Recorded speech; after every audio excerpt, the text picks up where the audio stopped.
Durante todo este mes juzgamos a los villanos más famosos de la animación, pero al terminar esta serie descubrí algo que nunca imaginé.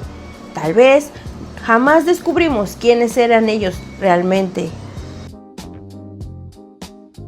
Entre esta colección encontramos a los villanos incomprendidos, como lo es Hades, la Reina de Corazones y el Capitán Garfio. Estos personajes en particular fueron convertidos en villanos por la forma en la que la historia decidió contar sobre su vida de ellos. Después encontramos a los consumidos por su obsesión, como Jafar, Madre Gothel e Isma.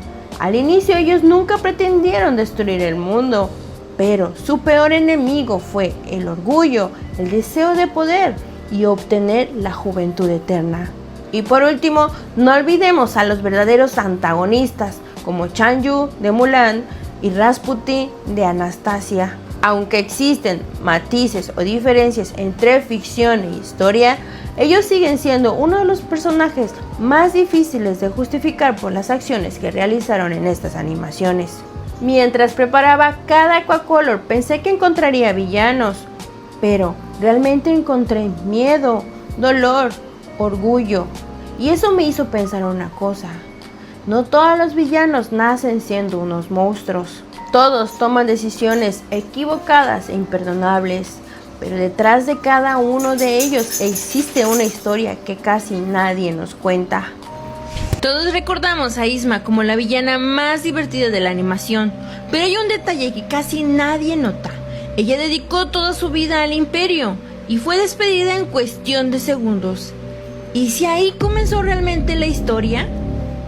Cuando pensamos en Isma recordamos sus pociones, sus planes absurdos y las escenas más divertidas de las locuras del emperador. Pero antes de convertirse en la enemiga de Kuzco, fue la consejera más importante del Imperio, y eso cambia por completo la manera de ver la historia. La película, Isma trabaja como asesora del joven emperador Kuzco. Sin embargo, un día él decide sin previo aviso despedirla. No hay conversación, no hay un reconocimiento por los años de servicio, simplemente la reemplaza. Humillada y llena de resentimiento, Isma decide tomar el poder y planea eliminar a Kuzco. Durante uno de sus intentos, una confusión hace que el emperador termine convirtiéndose en una llama, y a partir de ahí comienza la aventura que hoy todos conocemos. Aquí es donde muchos fans comenzaron a hacerse preguntas.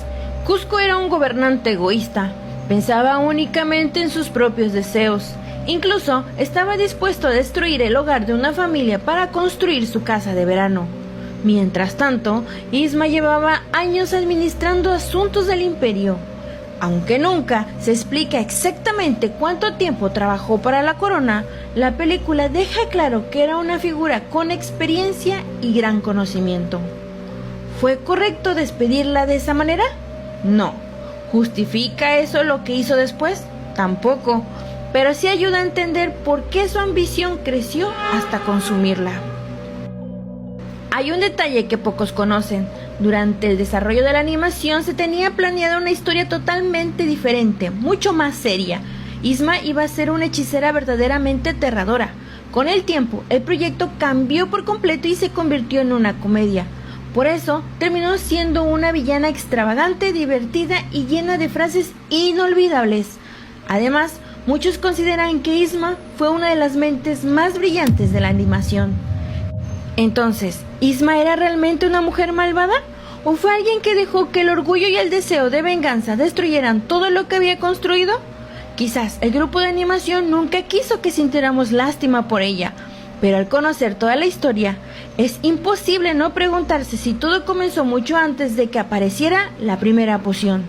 ¿Tú qué opinas? Todos recordamos a Rasputin como el aterrador villano de Anastasia, un hechicero capaz de lanzar maldiciones, pero la realidad es mucho más sorprendente. Rasputin existió de verdad y su historia sigue siendo un misterio más de 100 años después. Cuando pensamos en Rasputín, imaginamos al siniestro villano, un hombre consumido por la magia oscura que promete destruir a la familia Románov. Pero ese personaje pertenece a la ficción. El verdadero Rasputín fue Grigori Rasputin, un campesino siberiano que llegó a convertirse en uno de los hombres más influyentes de la corte imperial rusa, y su historia es mucho más extraña que cualquier película. Rasputín nació en un pequeño pueblo de Siberia. Con el paso de los años comenzó a ser conocido como un hombre profundamente religioso y con fama de tener dones espirituales. Su vida cambió cuando fue llamado al palacio de los Románov.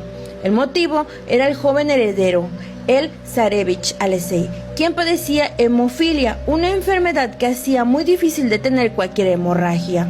La familia imperial creyó que Rasputín lograba aliviar las crisis del niño. Hasta hoy no existe una explicación definitiva de cómo ocurría. Algunos historiadores creen que simplemente transmitía calma a la familia y que recomendaba evitar tratamientos que en aquella época podían empeorar la enfermedad. Otros piensan que su influencia fue exagerada por quienes querían desprestigiar a la monarquía. Aquí comienza el debate. Rasputín fue acusado de manipular a la familia imperial, de ejercer una enorme influencia política y de llevar una vida llena de excesos. Sin embargo, muchos de los relatos más escandalosos provienen de rumores, caricaturas políticas y periódicos de la época, por lo que los historiadores siguen discutiendo cuánto hay de verdad y cuánto de propaganda. Eso no significa que fuera un santo, fue una figura muy polémica, pero tampoco existe evidencia de que practicara magia o lanzara maldiciones como se muestra en la película. La muerte de Rasputín también alimentó la leyenda. Un grupo de nobles conspiró para asesinarlo. Durante años se contó que sobrevivió al veneno, a varios disparos e incluso que intentó escapar antes de morir.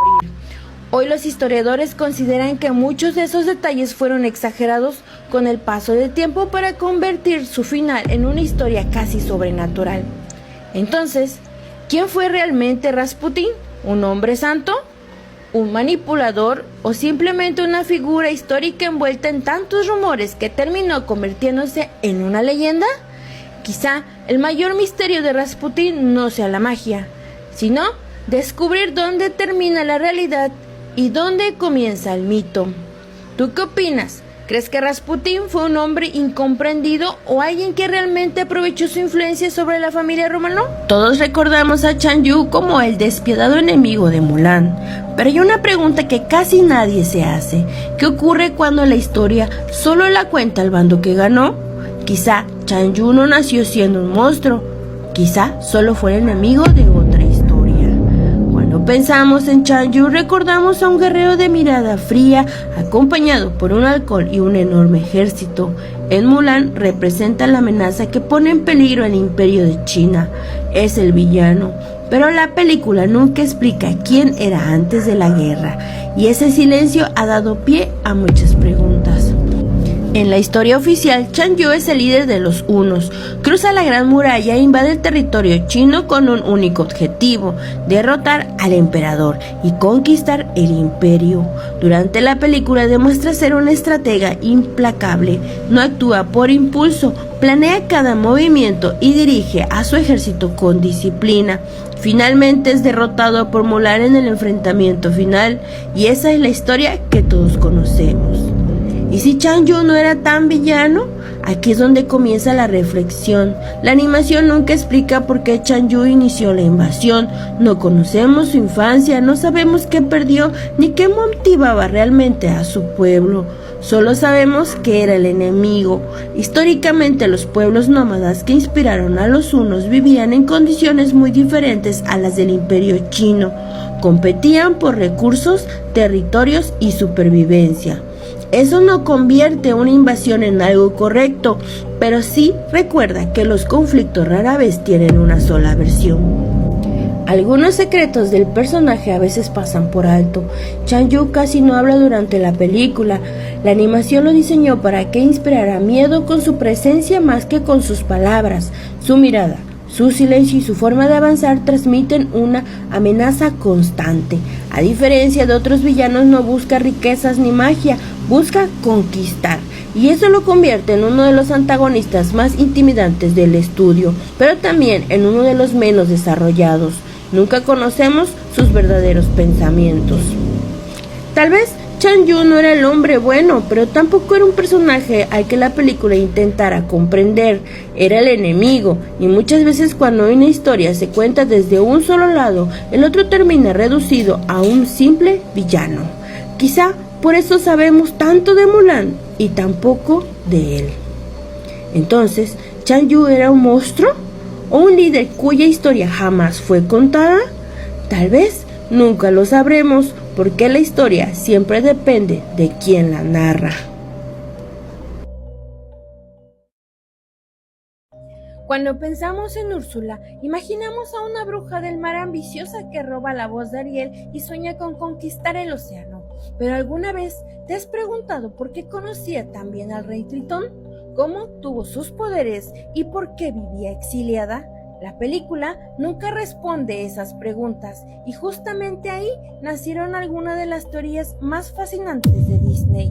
En la historia de la Sirenita, Úrsula vive aislada en una cueva del fondo del mar, rodeada de criaturas marinas y objetos mágicos. Su habilidad más peligrosa no es la magia, es manipular a quienes están desesperados. Cuando Ariel desea convertirse en humana, Úrsula le ofrece un contrato: 3 días para conseguir el beso de Eric a cambio de su voz. Las reglas parecen claras, pero están diseñadas para que Ariel fracase. Al final, Úrsula intenta apoderarse del tridente del rey Tritón y gobernar todos los mares. Esa es la versión original, pero ahora viene lo más interesante. Una de las teorías más populares afirma que Úrsula fue un integrante de la corte de Tritón, o incluso una pariente lejana de la familia real antes de ser desterrada. Disney nunca ha confirmado esta teoría. Quienes la apoyan señalan que Úrsula conoce a la perfección la magia del reino, las leyes del océano y las debilidades personales de Tritón, algo que difícilmente sabría un desconocido. Otra teoría dice que Úrsula nunca obligó a nadie a hacer un trato, simplemente ofrecía exactamente lo que las personas más deseaban. Era cada uno quien aceptaba las condiciones. Desde esa perspectiva, Úrsula no creaba los problemas, los aprovechaba. Y quizá la verdadera tragedia comenzó mucho antes, cuando Ariel sintió que nadie escuchaba sus sueños. Hay un dato que muchos fans desconocen. El diseño de Úrsula fue inspirado en la legendaria artista Dark Divine, famosa por su personalidad, extravagancia y su presencia escénica. Gracias a esa inspiración, Úrsula se convirtió en una villana carismática, elegante y completamente inolvidable. Su frase más famosa resume perfectamente su personalidad y su forma de actuar: la vida está llena de decisiones difíciles. Y quizá por eso sigue siendo una de las antagonistas más queridas de Disney. Entonces, ¿Úrsula era realmente mala? ¿O simplemente fue una mujer inteligente que aprendió a sacar ventaja de los errores de los demás? La respuesta depende de cómo quieras mirar la historia, y tal vez ese sea el verdadero secreto de Úrsula. ¿Tú qué opinas? ¿Úrsula fue villana o un personaje mucho más incomprendido de lo que Disney nos mostró? Te leo en los comentarios. Durante toda nuestra infancia nos hicieron creer que el Capitán Garfio era el villano. Pero, ¿y si en realidad Peter Pan era el verdadero responsable de todo? Hoy descubrirás una historia que cambia por completo este clásico. Todos conocemos al Capitán como el temible pirata que quería derrotar a Peter Pan, pero era un hombre elegante, inteligente y obsesionado con atrapar al niño que nunca crece. ¿Alguna vez te preguntaste por qué lo odiaba tanto? La respuesta es mucho más profunda de lo que parece. En la película, Garfio es presentado como el gran villano de Nunca Jamás. Su característica más famosa es el enorme Garfio que le reemplaza su mano izquierda. Y sí, fue Peter Pan quien se la cortó durante un enfrentamiento. Después de eso, Peter lanzó la mano al cocodrilo, quien desarrolló un gusto por Garfio y desde entonces lo persigue constantemente. Cada tic-tac de un reloj recuerda que ese depredador sigue buscándolo. Aunque la película lo trata con humor, imagina vivir cada día sabiendo que algo intenta devorarte. Aquí es donde comienzan las teorías. Muchos lectores de la novela original de Barry creen que Garfio no odiaba a Peter Pan por simple maldad. Lo veía como un niño incapaz de comprender las consecuencias de sus actos. Peter jugaba con espadas como si todo fuera un juego, pero para Garfield las heridas eran reales. Perdió una mano, vivía perseguido por un cocodrilo y jamás recibió justicia. Otra teoría muy conocida asegura que Peter Pan nunca permitía que los niños perdidos crecieran. Cuando dejaban de ser niños o rompían las reglas, desaparecían del grupo. Esta idea no aparece confirmada en la película, pero ha sido muy debatida por los fans porque presenta una versión más oscura del personaje. Si eso fuera cierto, quizá Garfield no intentaba destruir nunca jamás, solo intentaba sobrevivir en un lugar gobernado por alguien que nunca quería cambiar. Algunos datos curiosos que pocos saben es que Garfield es uno de los villanos más cultos. En la obra original se menciona que estudió en un prestigioso colegio inglés, era educado, refinado y tenía modales impecables. Era un estratega. Incluso muchos consideran que era el único adulto que entendía que crecer, asumir responsabilidades y aceptar el paso del tiempo también formaba parte de la vida. Entonces, ¿quién era realmente el villano? ¿Tú de qué lado estás? ¿Crees que Capitán Garfield era el villano o Peter Pan fue mucho más cruel de lo que imaginamos? Déjamelo en los comentarios y dime qué personaje te gustaría ver en el próximo Aquacolors. No olvides suscribirte y nos vemos en la próxima. Todos conocemos a Darth Vader como uno de los villanos más temidos del cine, pero muy pocos saben que antes de usar esa máscara, fue un niño esclavo que soñaba con salvar a las personas. ¿En qué momento un héroe terminó convirtiéndose en un monstruo? Cuando escuchamos su nombre pensamos en un guerrero implacable vestido de negro capaz de sembrar el miedo con solo aparecer. Pero antes de convertirse en el brazo derecho del Imperio, su nombre era Anakin Skywalker y su historia comenzó muy lejos de la oscuridad. Anakin nació como esclavo en el planeta Tatooine.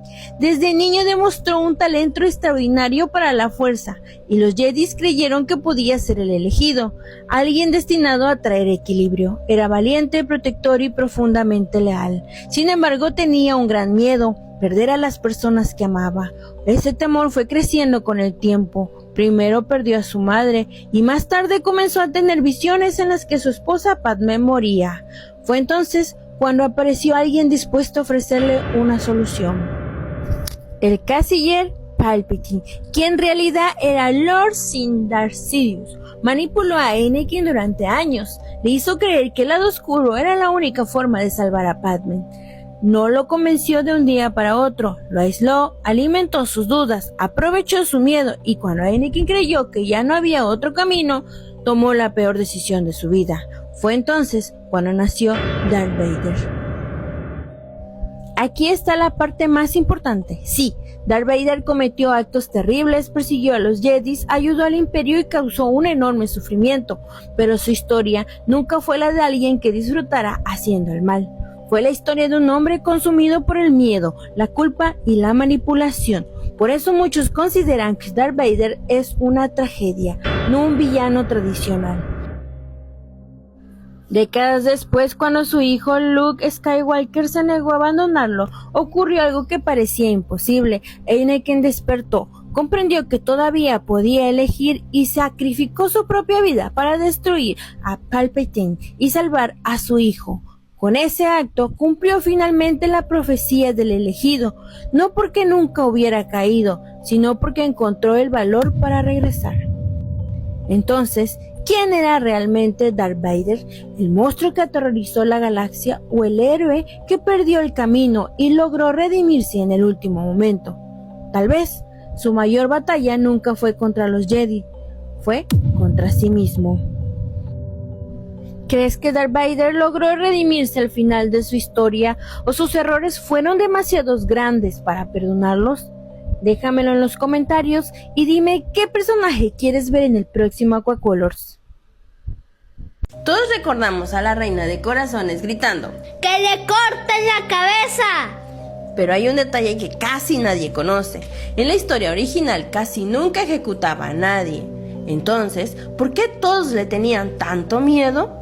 Cuando pensamos en la Reina de Corazones, imaginamos a una mujer impulsiva, autoritaria y capaz de ordenar ejecuciones por el más mínimo error.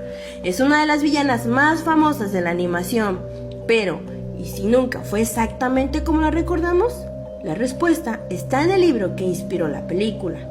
La Reina de Corazones apareció por primera vez en la novela Las aventuras de Alicia en el País de las Maravillas, escrita por Lewis Carroll. En la historia, la reina pasa gran parte del tiempo gritando ¡Que le corten la cabeza! Sin embargo, lo curioso es que esas órdenes casi nunca se cumplen. Muchos personajes continúan con su vida como si nada hubiera pasado.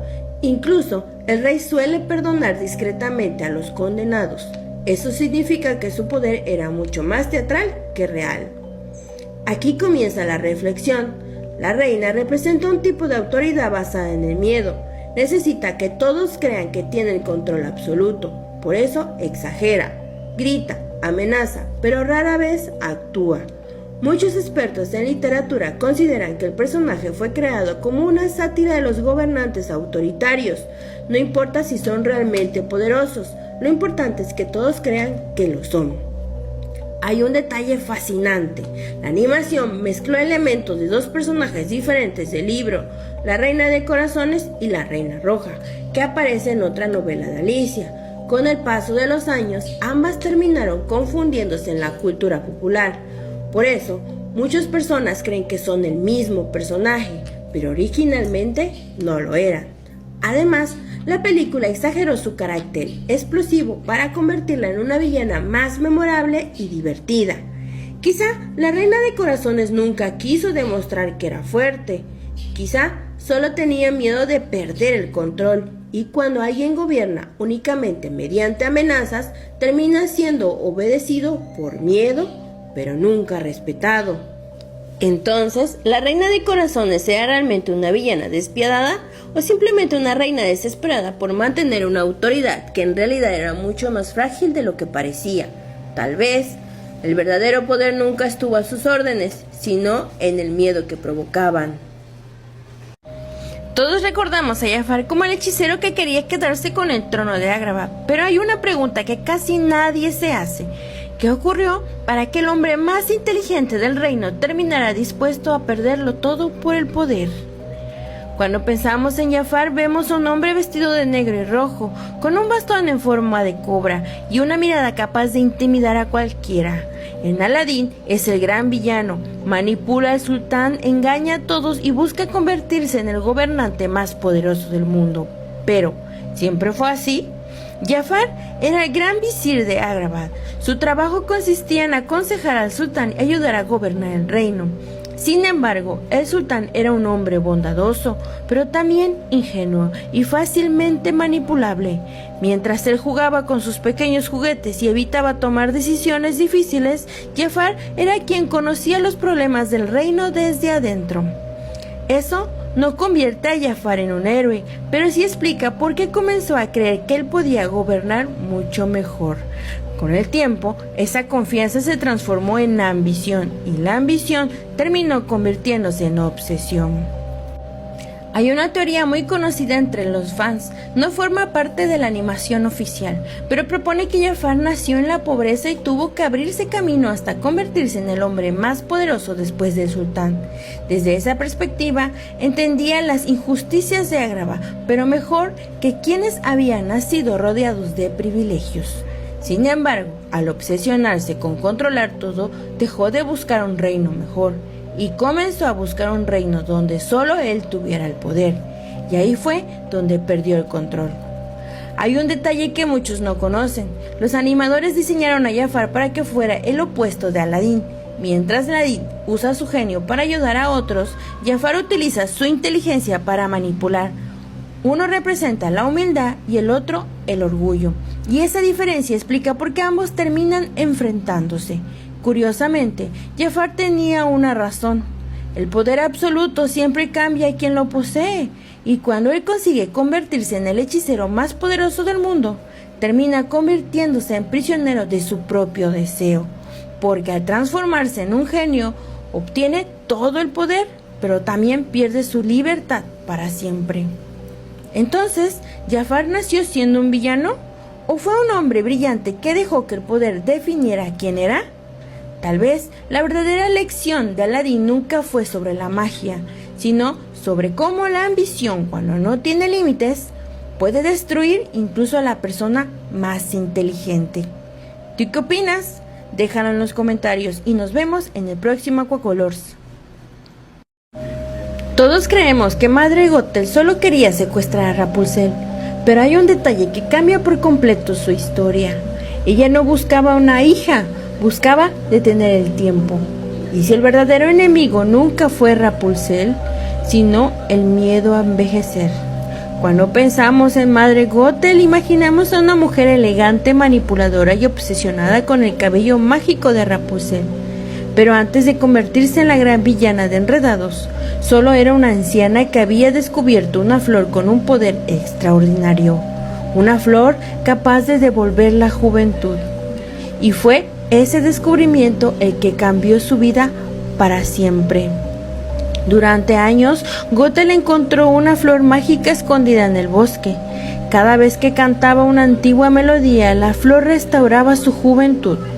Ese secreto era lo único que mantenía con vida la apariencia que tanto valoraba. Pero un día, la flor fue encontrada por los soldados del reino para salvar a la reina, que esperaba el nacimiento de Rapunzel. La flor desapareció y con ella la única fuente de juventud de Gothel. Desesperada, tomó una decisión terrible.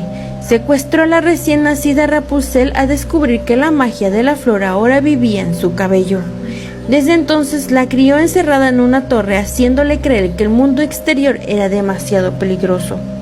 Aquí es donde muchos espectadores encuentran una reflexión más profunda. Madre Gothel no perseguía riqueza, no quería conquistar un reino ni destruir el mundo. Su obsesión era mucho más humana. Tenía miedo a envejecer, perder su belleza y sobre todo aceptar el paso del tiempo. Eso no justifica lo que hizo, pero sí explica por qué estaba dispuesta a sacrificar la libertad de otra persona para poder conservar aquello que más valoraba. Su mayor enemigo nunca fue Rapunzel, fue el tiempo. Hay algo que hace de Gothel una de las villanas más inquietantes de la animación. No utiliza grandes hechizos, no gobierna ejércitos y no destruye ciudades. Manipula, hace sentir culpable a Rapunzel por querer conocer el mundo, se burla de sus sueños, la convence de que nadie la amará tanto como ella, y esa forma de controlar a alguien es tan real que muchos psicólogos la han señalado como un ejemplo de manipulación emocional y abuso psicológico en la ficción. Quizá por eso resulta tan escalofriante, porque no necesita magia para controlar, solo necesita sembrar dudas.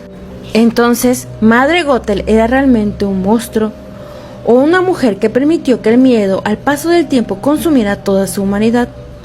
Tal vez la verdadera lección de Enredados no sea la magia, sino recordar que quien intenta controlar a los demás por miedo a perder algo, termina perdiéndolo todo.